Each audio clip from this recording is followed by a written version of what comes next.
இந்த வீடியோவில் ஃபியூஷன் 360ல பில்டிங் டூல் பாத் ஜென்ரேட் பண்ணுறதுக்கு எப்படி செட்டப் பண்ணுற சொல்லி பார்க்கலாம்.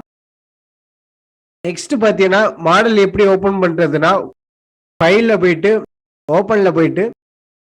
ஓப்பன் ஃப்ரம் மை கம்ப்யூட்டர் போயிட்டு எந்த லொக்கேஷனில் வச்சிருக்கிறீங்களோ செலக்ட் பண்ணிட்டு ஓப்பன் பண்ணினா ஓப்பன் ஆயிரும். இப்போ பார்த்தீங்கன்னா இது டிசைன் ஒர்க் பேஸில் இருக்கு.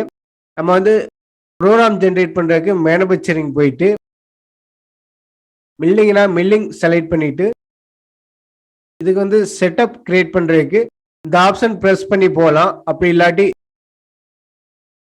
கீழே செட்டப்பை ப்ரெஸ் பண்ணோம்னா நியூ செட்டப் வரும், அதை ப்ரெஸ் பண்ணி போகலாம். ரெண்டு ஆப்ஷனுமே சேம் தான். ரெண்டில் எது வேணாலும் ஓகே பண்ணினா இந்த மாதிரி ஒரு பேஜ் ஓப்பன் ஆகும். ஃபர்ஸ்ட் வந்து மிஷின் செலக்ட் பண்ண சொல்லும். மிஷின் ஃபைல் இருந்தால் செலக்ட் பண்ணலாம், இல்லாட்டி தேவையில்லை. நெக்ஸ்ட் பார்த்தீங்கன்னா என்ன ஆப்ரேஷன் சொல்லி கேட்குது, மில்லிங்கா டேனிங்கான்னு சொல்லி கேட்கும். மில்லிங்னா மில்லிங்கை செலக்ட் பண்ணிக்கிறோம். ஃபர்ஸ்ட் பார்த்தீங்கன்னா இந்த ஓரியன்டேஷன் செட் பண்ணணும், அதுக்கப்புறம் தான் ஆர்ஜின் செட் பண்ணுறாப்புல இருக்கும். ஃபர்ஸ்ட் வந்து ஓரியன்டேஷன் செட் பண்ணுறதுக்கு மாடல் ஓரியன்டேஷன் கொடுத்தீங்கன்னா மாடல் வந்து ஒரு யூசிஎஸ்காண்டி எக்ஸ்போர்ட் பண்ணியிருப்பாங்க. அந்த யூசிஎஸ்காண்டி செட்டப் பண்ணுறது. அப்படி இல்லாட்டி டிசைன்ல வந்து ஒரு யூஜிஎஸ் இருக்கு ஸ்டாண்டர்டா, அந்த யூஜிஎஸ் காண்டி செட்டப் பண்ணுற. இப்போதைக்கு இந்த மாடல் வந்து இந்த ஆர்ஜின் காண்டி தான் எக்ஸ்போர்ட் ஆயிருக்கு. அதாவது மாடல் ஓரியன்டேஷன் கொடுத்தீங்கன்னா இதே பொசிஷன்ல வந்துடும். டிசைன் ஒர்க் பேஸில் எப்படி ஆர்ஜின் இருக்குதோ அது வந்து அப்படியே வந்துடும் மாடல் ஓரியன்டேஷன் கொடுத்தீங்கன்னா. நெக்ஸ்ட் பார்த்தீங்கன்னா மேனுஃபேக்சரிங்கில் போனோம்னா இந்த செட்டப் எடிட் பண்ணுறான். இது வந்து பார்த்தீங்கன்னா டிசைன் ஒர்க் பேஸில் உள்ளது, இல்லாட்டி மாடல் வந்து ஒரு யூஜிஎஸ் காண்டி எக்ஸ்போர்ட் பண்ணியிருப்பாங்க, அந்த யூஜிஎஸ் வந்துடும் ஆட்டோமேட்டிக்காக. நெக்ஸ்ட் பார்த்தீங்கன்னா இந்த 4 டைப் வந்து செலக்ட் பண்ணி நம்ம ஓரியன்டேஷன் பண்ணுறது. இதில் வந்து நம்ம மாடலுக்கு எது சூட்டபுளாக இருக்குதோ அதை செலக்ட் பண்ணிக்கலாம். இந்த மாடலுக்கு வந்து எல்லா மெத்தடுமே சூட்டபுள். எக்ஸாம்பிள் செலக்ட் XY கொடுக்குறான். ஃபர்ஸ்ட் வந்து எக்ஸில் போய் நத்திங் இருக்கு, எக்ஸை செலக்ட் பண்ணுறான். அப்புறம் ஒய் வந்துருச்சு, அப்புறம் ஒய் ஆக்சிஸ் வந்துருச்சு. ஒய் ஆக்சிஸ் எதுவோ அதை செலக்ட் பண்ணீங்கன்னா அதுக்கு ஏற்றாப்புல ஓரியன்ட் ஆயிரும். இப்போ பார்த்தீங்கன்னா ஜெட் ஆக்சிஸ் வந்து பாட்டத்தில் இருக்கு, அதனால ஃபிளிப் எக்ஸ் ஆக்சிஸ் கொடுத்தீங்கன்னா அப்படியே டாப்பில் வந்துடும். இதை ஓரியன்டேஷன் பார்க்குறதுக்கு டூல் டாப்பி வச்சு பார்த்தீங்கன்னா தெரியும் எப்படி மாடல் ஓரியன்டேஷன் ஆயிருக்குன்னு சொல்லிட்டு. நெக்ஸ்ட் பார்த்தீங்கன்னா இது மாதிரி நமக்கு தேவையான டைரக்ஷனில் வந்து ஓரியன்டேஷன் பண்ணிட்டு இதில் ஃபர்ஸ்ட் பார்த்தீங்கன்னா எக்ஸ் ஒய் வந்து ஓரியன்டேஷன் பண்ணணும். நெக்ஸ்ட் பார்த்தீங்கன்னா ஆர்ஜின் டைப் வந்து 4 டைப் இருக்கு. மாடல் ஆர்ஜின் அப்படின்னா மாடல் வந்து எக்ஸ்போர்ட் பண்ணும்போதுக்கு எந்த ஆர்ஜின் காண்டி எக்ஸ்போர்ட் பண்ணாலோ அதே ஆர்ஜின் காண்டி வந்துடும். செலக்டட் பாயிண்ட் அப்படின்னா நமக்கு இந்த ஹோலு இல்லை ஏதாச்சும் ஒரு இடம் செலக்ட் பண்ணீங்கன்னா அந்த இடத்துல வந்து XY சென்டர் வந்துடும்.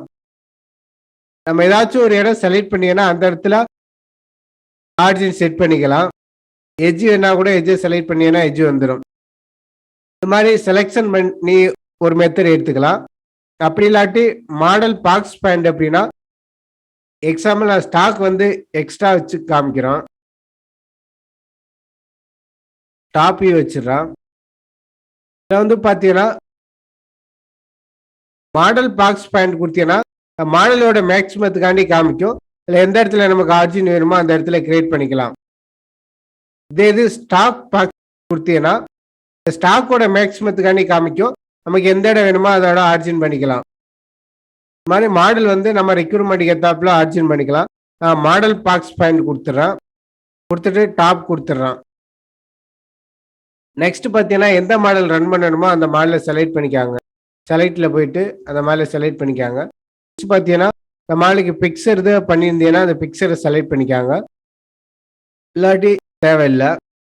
நெக்ஸ்ட் பார்த்தீங்கன்னா இப்போ ரெக்டாங்குலர் மாடலுக்கு எப்படி செட் பண்ணுறோம் சொல்லி பார்த்துட்டோம். இதே இது சிலிண்ட்ரிக்கல் மாடல் இருந்தால் எப்படி செட் பண்ணுற சொல்லி பார்க்கலாம். ஒரு ஃபைல் ஓப்பன் பண்ணிடுறான்.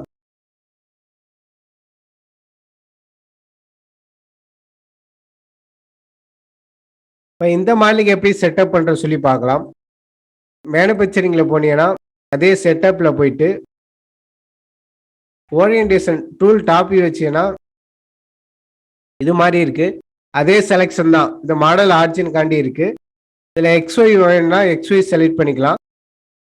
இதுல வந்து ஒய் செலக்ட் பண்ண முடியாது.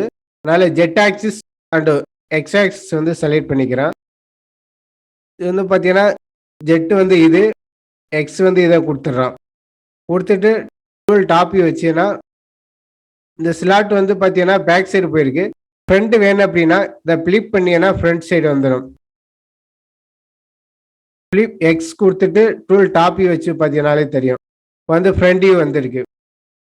இல்ல உங்களுக்கு right side or left side வேணும் அப்படின்னா, இதுல போயிட்டு Z axis and Y axis வந்து செலக்ட் பண்ணிக்கிறோம்.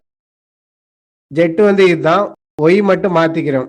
ஒய் இது குடுத்தீங்கன்னா, இது வந்து ஒய் ஆக்சிஸ் எடுத்துக்கும். இப்ப டூல் டாப் வியூ வச்சீங்கன்னா, இப்போ ஒய் ஆக்சிஸ் செலக்ட் பண்ணனால லெஃப்ட் சைடு வந்து ஸ்லாட் போயிருக்கு. ரைட் சைடு வேணும் அப்படின்னா, அத ஃபிளிப் பண்ணீங்கன்னா போதும். இப்ப டூல் டாப் வச்சு பார்த்தீங்கன்னா தெரியும். இப்ப வந்து ரைட் சைடு வந்திருக்கு. அது ஆரிஜின் செலக்ட் பண்ணும்போது மட்டும் மாடல் பாக்ஸ் பாயிண்ட்காண்டி குடுத்தீங்க அப்படின்னா, ஆரிஜின் வந்து மாறிரும். இந்த சிலிண்டருக்காண்டி இருக்காது. டூல் டாப் வியூ வச்சு பார்த்தீங்கன்னாலே தெரியும். ஒரு சைடு ஆஃப்செட் ஆயிருக்கு. ஆரிஜின் செலக்ட் பண்ணும்போது மட்டும் இந்த செலக்டட் பாயிண்ட் குடுத்துட்டு பாட்டம் ஆர் டாப் வியூ எது வேணாலும் நம்ம செலக்ட் பண்ணிக்கலாம். குடுத்தீங்கன்னா அந்த இடத்துல வந்து ஆரிஜின் ஜெனரேட் ஆயிரும். அந்த மாடலை செலக்ட் பண்ணிக்கலாம். மாரி மாடல் எப்படி இருந்தாலும் நமக்கு ஏத்தாப்புல ஆர்ஜின் பண்ணிக்கலாம். இல்ல உங்களுக்கு ஆர்ஜின் பண்ண கஷ்டமா இருந்துச்சுன்னா, டிசைன்ல போயிட்டு, மூவ்ல போயிட்டு நமக்கு ஏத்தாப்புல மூவ் பண்ணிட்டு, ஓரியன்டேஷன், ரொட்டேஷன் பண்ணிட்டு, அதுக்கப்புறம் வந்து மேனுஃபேக்சரிங்ல வந்துட்டு, நியூ செட்டப்ல போயிட்டு, மாடல் ஓரியன்டேஷன், மாடல் ஆர்ஜின் குடுத்தீங்கன்னா, இங்க டிசைன்ல என்ன இருக்குதோ அது ஆட்டோமேட்டிக்கா வந்துரும். நெக்ஸ்ட் பார்த்தீங்கன்னா, பிளாக் எப்படி கிரியேட் பண்றது சொல்லி பார்க்கலாம். நெக்ஸ்ட் பார்த்தீங்கன்னா, பிளாக் கிரியேட் பண்றதுக்கு இத்தனை டைப் இருக்கு. இதுல வந்து பார்த்தீங்கன்னா, picture size, box, cylinder, tube இது எல்லாமே சேம் தான். என்ன டிஃபரன்ஸ் சொல்லி காமிச்சிடுறோம். முதல்ல பிக்சடுக்கும் ரிலேட்டிவ்க்கும் என்ன டிஃபரண்ட் சொல்லி பார்த்துலாம். இது பிக்சடு சிலிண்டர் அப்படின்னா, இந்த மாதிரி ரா மெட்டீரியல் என்ன இருக்குதோ நம்ம மேனுவலா என்ட்ரு பண்றாப்புல இருக்கும். Total diameter, total length. Example length வந்து 200 இருக்குன்னா 200 குடுத்தி அப்படின்னா 2 சைடுமே ஸ்ப்ளிட் பண்ணிக்கும். இது சென்டர் இருக்கிறனால. ஆஃப்செட் ஃப்ரம் ஃப்ரண்ட் குடுத்தீங்கன்னா, ஃப்ரண்ட்ல இருந்து மேலே எவ்வளவு ஸ்டாக் இருக்குன்னு சொல்லி இந்த இடத்துல என்ட்ரு பண்ணிக்கலாம். 5 குடுத்தீங்கன்னா ஃப்ரண்ட்ல 5 அப் ஆயிக்கும்.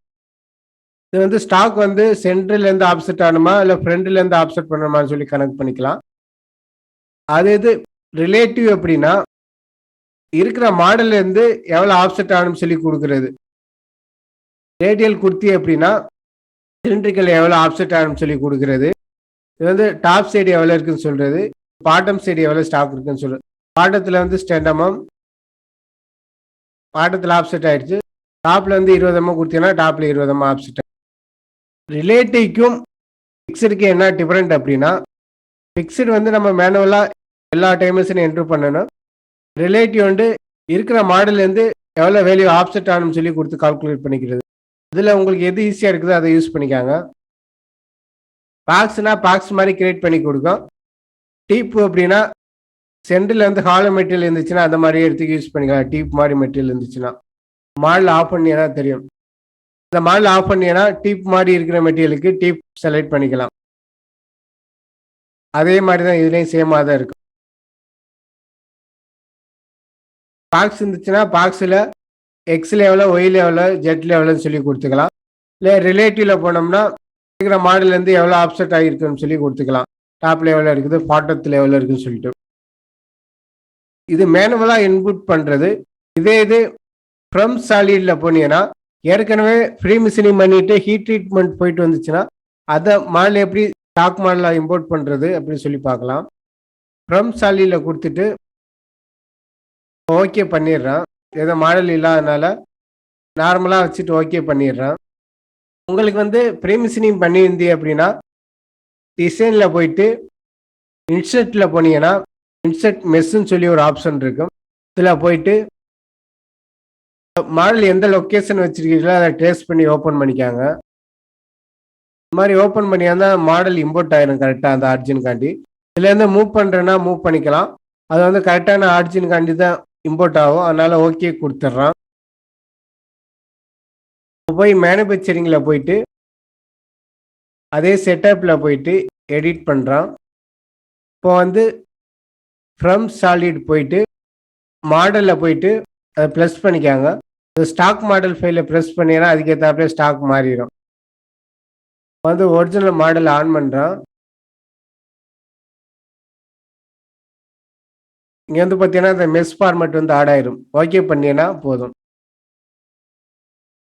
அந்த ஃபார்மேட் அந்த ஃபைல் வந்து என்ன சைஸ் இருக்குதோ அந்த சைஸ்க்காண்டியே இங்கே வந்து ரா மெட்டீரியல் கிரியேட் பண்ணி கொடுத்துரும்.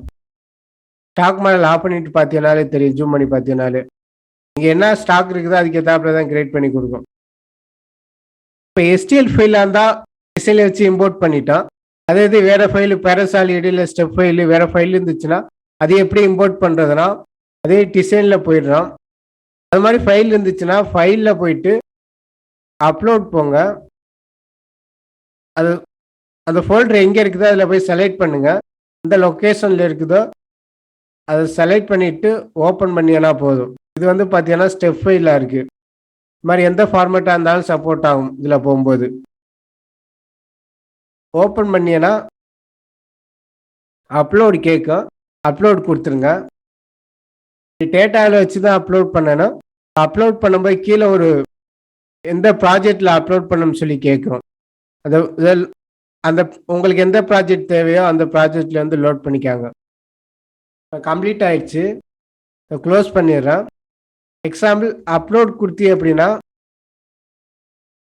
கீழே வந்து எந்த ப்ராஜெக்ட்னு சொல்லி கேட்கும். சேஞ்ச் லொக்கேஷன் போனீங்கன்னா அட்மின் ப்ராஜெக்ட் இல்லாட்டி நியூ ப்ராஜெக்ட் ஒன்று கிரியேட் பண்ணிக்கலாம். நம்மளோட விருப்பம் தான். இதை கேன்சல் பண்ணிடல. அப்லோட் பண்ண ஃபைலை எப்படி இம்போர்ட் பண்ணுறதுனா சைடில் போனீங்கன்னா ஷோ டேட்டா பேனல் இருக்கும். அதை ப்ரெஸ் பண்ணிவிட்டு ஹோம் போயிடுறோம். இதில் எந்த ஃபோட்டோவில் அப்லோட் பண்ணீங்களோ அதை ஓப்பன் பண்ணிவிட்டு இந்த ஃபைலில் தான் அப்லோட் பண்ணால் இதை ட்ரேஸ் பண்ணி விட்டியனாலே போதும். அதுக்கு இந்த ப்ராஜெக்ட் வந்து சேவ் பண்ண சொல்லுது. நான் சேவ் பண்ணிடுறேன். இது எந்த லொக்கேஷன் கூட கேட்குது. நம்ம லொக்கேஷன் கூட வேறு ப்ராஜெக்ட் மாற்றினா கூட மாற்றிக்கலாம். நான் 456லேயே சேவ் பண்ணிடுறோம். இது மாதிரி சேவ் பண்ணிவிட்டு அப்புறம் ட்ரேஸ் பண்ணி விட்டியனா போதும். மாடல் இம்போர்ட் ஆகிட்டுருக்கு. இப்போ பார்த்தீங்கன்னா மாடல் இம்போர்ட் ஆயிடுச்சு. லொக்கேஷன் மாறி வந்துச்சுன்னா நம்ம மூவ் பண்ணிக்கலாம். கரெக்டான லொக்கேஷன் இருக்கிறதுனால ஓகே பண்ணிடுறோம். அது ஸ்டாக் மாடல் ஃபைலை டெலீட் பண்ணிடுறோம். நெக்ஸ்ட் பார்த்தீங்கன்னா மேனுஃபேக்சரிங்கில் போயிட்டு புதுசாக இம்போர்ட் பண்ண ஸ்டாக் மாடல் எப்படி காமிக்கிறேன்னா இந்த எடிட் போயிடுறோம். செட்டப்பில் போயிட்டு எடிட் போயிட்டு எஸ் கொடுத்துட்றோம். இந்த ஆப்ஷனில் போனீங்கன்னா எந்த சாலிட்னு சொல்லி கேட்கும். இந்த சாலிடை செலக்ட் பண்ணீங்கன்னா அதுக்கேற்றாப்புல ரா மெட்டீரியல் மாறிடும். இது வந்து சாலிட் வந்து எஸ்டிஎல் ஃபைல் தான் கொடுக்கணும்னு அவசியம் இல்லை. என்ன ஃபார்மேட் வேணாலும் கொடுக்கலாம். அது ஒரே விண்டோவில் இம்போர்ட் பண்ணிவிட்டு அதை செலக்ட் பண்ணால் போதும். அதுக்கேற்றாப்புல வந்துடும். ஓகே பண்ணிட்டேன். இப்போ ஃப்ரண்ட் வியூ வச்சு பார்த்தீங்கன்னா தெரியும். இதை ஆஃப் பண்ணிவிட்டு ஸ்டாக் மாடல் ஃபைலை ஆஃப் பண்ணிவிட்டு பார்த்தீங்கன்னா தெரியும். நம்ம இம்போர்ட் பண்ண மாடலுக்கு ஏற்றாப்புல ஸ்டாக் வந்து அட்ஜஸ்ட் ஆகி கிரியேட் ஆகிருக்கும். இப்போ டூல் பாத் ஜென்ரேட் பண்ணிங்கன்னா ஏழராக ரன் ஆகாது. இந்த ஸ்டாக்குக்காண்டி தான் கிரியேட் ஆகும். நெக்ஸ்ட் பார்த்தீங்கன்னா இந்த ஸ்டாக்ல லாஸ்ட் ஆப்ஷன் இருக்குது. இதுக்கு என்ன மீனிங் அப்படின்னா கேன்சல் பண்ணிடுறேன். இந்த ப்ராஜெக்டில் போனீங்கன்னா நியூ செட்டப் ஒன்று கிரியேட் பண்ணிடுறேன். அது ஸ்டாக்கில் போனோம்னா இந்த லாஸ்ட் ஆப்ஷனுக்கு என்ன மீனிங் அப்படின்னா ஃபர்ஸ்ட் செட்டிங்கில் வந்து டூல் பாத் ஜென்ரேட் பண்ணியிருப்போம். போக மீத உள்ள பேலன்ஸ் வந்து ஸ்டாக் இருக்கும். அந்த ஸ்டாக் வந்து சென்ட் செட்டிங்கில் ரன் பண்ணுவோம். சென்ட் செட்டிங்கில் செட்டப் கிரியேட் பண்ணும்போது இந்த செட்டப் ஆப்ஷனை கொடுத்தீங்கன்னா இதுக்கு முன்னாடி செட்டப் ஆப்ஷன் ரன் பண்ணிவிட்டு பேலன்ஸ் இருக்கிற ஸ்டாக் மெட்டீரியல் வந்து ஆட்டோமேட்டிக்காக எடுத்துக்கும். இது எடுத்ததும் ஃபர்ஸ்ட் செட்டப்புக்காண்டி யூஸ் பண்ண முடியாது. செகண்ட், தேர்டு, ஃபோர்த்து செட்டிங் மாறும்போது வேணால் யூஸ் பண்ணிக்கலாம். நம்ம ரெக்யூர்மெண்ட்டுக்கு ஏற்றாப்புல யூஸ் பண்ணிக்காங்க. நெக்ஸ்ட் பார்த்தீங்கன்னா ப்ரோக்ராம் போஸ்ட் ஆகும்போது என்ன நம்பர் வேணும், ஃபர்ஸ்ட் செட்டிங்கா செகண்ட் செட்டிங்கா அது மாதிரி கமாண்ட் பண்ணுறேன்னா கமாண்ட் பண்ணிக்கலாம். இங்கேயும் கமாண்ட் பண்ணலாம். இல்லை ஃபைனலாக போய் நம்ம கமாண்ட் பண்ணுறேன்னா பண்ணலாம். இதில் என்ன கமாண்ட் பண்ணுறீங்களோ கீழே கர்சர் காமிக்கிற இடத்துல இங்கே ப்ரோக்ராமில் வந்து மென்ஷன் ஆகும். டாப்பில் பார்த்தீங்கன்னா அது இங்கே என்ன ப்ரோக்ராம் நம்பர் கொடுக்குறோமோ அதான் இங்கே ஜென்ரேட் பண்ணி கொடுக்கும். நெக்ஸ்ட் பார்த்தீங்கன்னா இந்த யூஜிஎஸ் இருக்குது. இதுக்கு என்ன மீனிங் அப்படின்னா 0 கொடுத்தோம்னா 54ல் வரும். 1 கொடுத்தாலும் 54ல் தான் வரும். 2 கொடுத்தோம்னா அந்த இடத்துல 55ல் வரும். எக்ஸாம்பிள் பிக்சரை பார்த்தீங்கனாலே உங்களுக்கே தெரியும். 0154 2 வந்து 55. இது மாதிரி எந்த ஒரு கார்னெட்டில் இந்த செட்டப் ஃபுல்ல ப்ரோக்ராம்லாம் வந்து போஸ்ட் ஆகணும்னு சொல்லி இங்கே கண்ட்ரோல் பண்ணிக்கலாம். ஓகே கொடுத்துட்றேன். செட்டப் ஆப்ஷன் இவ்வளோ தான். நெக்ஸ்ட் வீடியோவில் டூல் பாத் எப்படி கிரியேட் பண்ணுறது சொல்லி பார்க்கலாம்.